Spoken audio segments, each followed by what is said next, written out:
สบายดีมาพบกับพวกเราเช่นเคยกับรายการเซิร์นยิ้มมื้อนี้เซิร์นยิ้มเสนอเรื่องกำลังนับอยู่เอากำลังนับอยู่เนาะไปรับชมรับฟังกันเลยแต่กี้แต่ก่อนมีสองผัวเมียนามสมมุติเท่าแก้วกับนางหวานสองผัวเมียนี่หาก็แต่งงานกันใหม่ๆเท่าแก้วกับนางหวานก็อยู่กันอย่างมีความสุขเลยมีมื้อนึงเวลาใกล้สินอน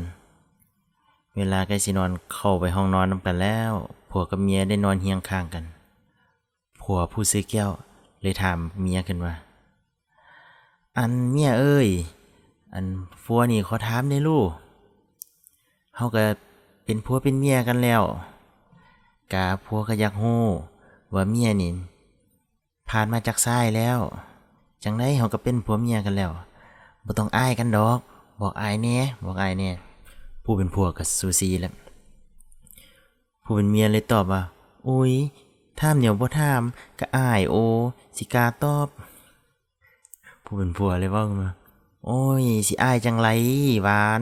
บอกอายแหน่ติอายอยากฮู้เว้ามาโดดอายบ่เสียเจ้อดอกผู้เป็นเมียก็ปิ้นหลังอยู่พึมพำอยู่ผู้เป็นผัวก็ซูซีอยากให้เมียตอบซูซีไปซูซีมาเมียเลยใจให้แล้วเว้าขึ้นว่าโอ้ยอย่าซูซีไล่ดูอายก็ได้กำลังนับอยู่ 11 points will bring you